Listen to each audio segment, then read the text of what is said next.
Planning is a critical part of life. These moments save us a lot of headaches if done right. No, the process does not always go smoothly, especially when more than one person is involved. Whether you're making decisions with your spouse, co-workers, investors, or even your children, there are mindsets that can make the entire decision-making process difficult. Do you know what they are? These mindsets could be the reason there are deadlocks in your team planning sessions. We go into more detail in this week's episode. Our core scripture comes from Numbers 30, verses 10 to 15. A married woman might make a vow that she will do something or swear an oath that she won't do something. Her husband may hear about it, but may say nothing and not object. Then her vow or oath must be kept. But if her husband cancels it, when he hears about it, nothing she said in her vow or oath has to be kept. Her husband has cancelled it, and the Lord will free her from this vow or oath. A husband decides whether or not his wife has to keep any vow to do something or any oath to do without something. If he says nothing to her about it day after day, this means he decides that she must keep her vow or oath. She must keep it because he said nothing to her when he heard about it. But if he cancels it later, he will suffer the consequences. In the previous episode, we discussed 4 steps to making decisions with your partner without regret. They are hearing about the idea or suggestion, evaluating the idea or suggestion, decide whether to agree or disagree, and the last one is to execute the idea or suggestion or do nothing at all. So now, let's jump into the 4 toxic mindsets that sabotage joint decision making. And the first one is deciding without the person knowing. The first mindset has to do with the Lone Ranger. You know, that person that does not play well with others. Always by themselves and avoid either speaking up or won't share what they are doing any at all. They just run ahead and do things themselves. This is a problem because when what you do affect other people, transparency matters.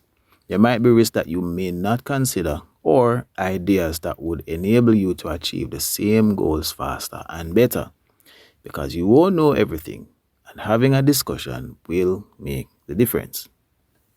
Consider a couple, for example, looking to pay off their house.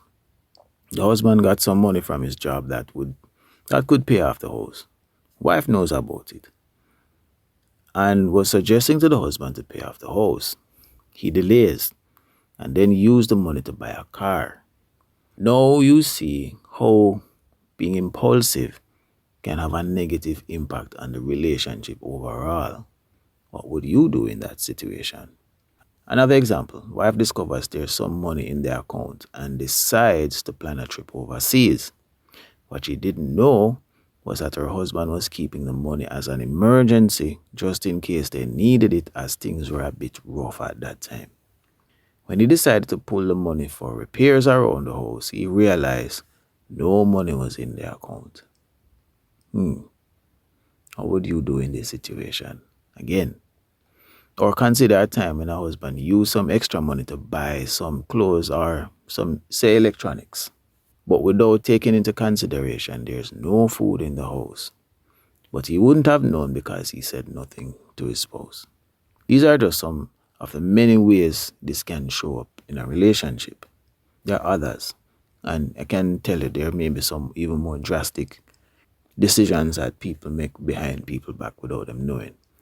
But people making decisions without considering others is a problem. And one last one, a manager decides to take on extra work to boost the revenues for the department. As noble as the idea sounds, the team is super stretched in terms of workload and time.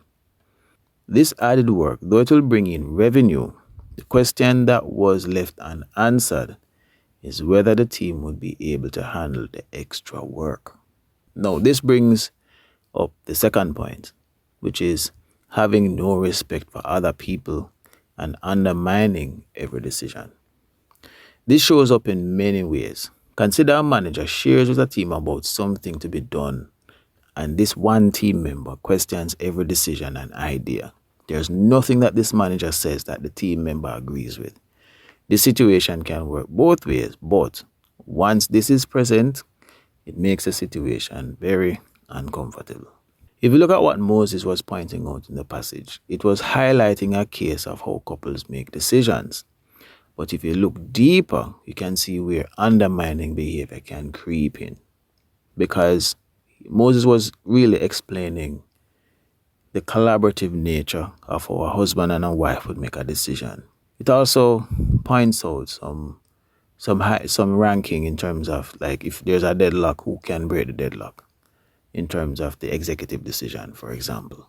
But it's important that you take into consideration the other person's views and not undermining them decision. All right? So you have an idea for something to be done.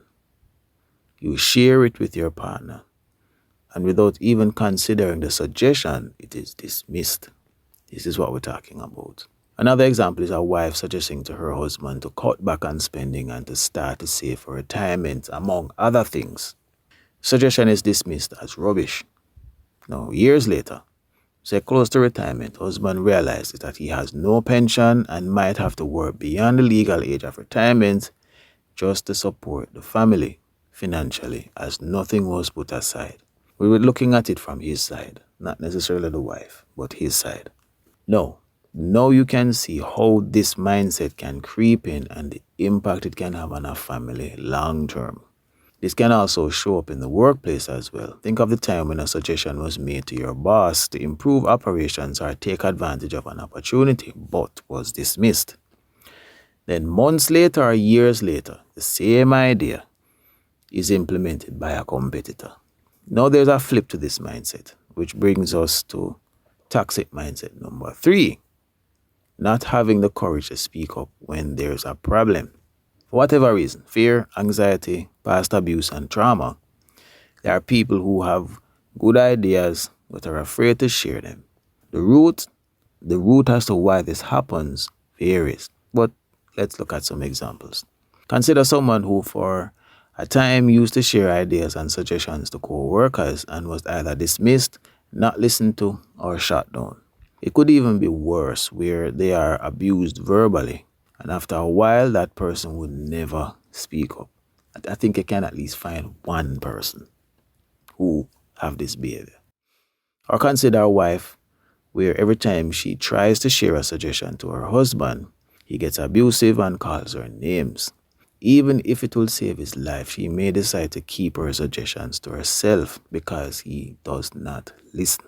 Whether it be fear of rejection, the anxiety to speak up, or past abusive experiences, these are just some of the reasons why when decisions are being made, people don't open up and contribute. Why bother if what they say is not valued? So that's the question to think about. Think about your own personal experience, or right now you must at least know one person who is afraid to speak up in a group setting, especially when decisions are to be made. And this brings us to the final point, being disrespectful while speaking with the person. For a conversation to flow smoothly, each person must get their turn to speak. As James says, be quick to listen and slow to speak. But what if while you're talking, the other person is trying to outdo you and is disrespectful on top of that? That conversation, I can tell you from now, won't go very far. And depending on the person, may transform into a verbal boxing match. Because being disrespectful never solves anything. As Paul says, speak to each other in love. Solomon also said, if you overlook an offense, you are seeking love. These verses remind us of the importance of how we should speak to others, and also offer some guidance as to how to handle situations when you are disrespected. In the book of Corinthians, Paul also shares some examples of how he was brutally treated, insulted, abused. And he says a very important scripture. He says that when God, he was praying to God about the situation, and God said to him, his grace is sufficient for you. And when you're weak, you are strong. So Paul used that encouragement he got from God to help him to navigate difficult situations when you're disrespected. It's not easy to deal with insult. So there are times when you're insulted, it takes inner strength to continue. And when God says His grace is sufficient for you when you're in your moment of weakness, this is something that you have to think about when you're navigating conversations, and especially when you should be making a decision, because these things can actually have an impact on the outcome. Speaking while somebody is talking, in addition to being disrespectful, on top of that, is like lighting a fire in the bush. You are bound to start a forest fire in that room with that type of behavior and mindset. The Bible in the book of Proverbs describes this mindset as someone who is quarrelsome. You don't want that. I can tell you, don't want that. Here's something to think about as you navigate your week this week. Do you love to make decisions on your own? Do you undermine the decisions of others? Are you afraid to speak up? Are you disrespectful to others while speaking, or have you ever been disrespected? Something to think about as you navigate your week this week. And as always, God bless and one love. And that's our show. Thanks for listening. I release a new episode of this podcast every Tuesday wherever you listen to your podcast. If you find this information useful, please share this episode with a friend.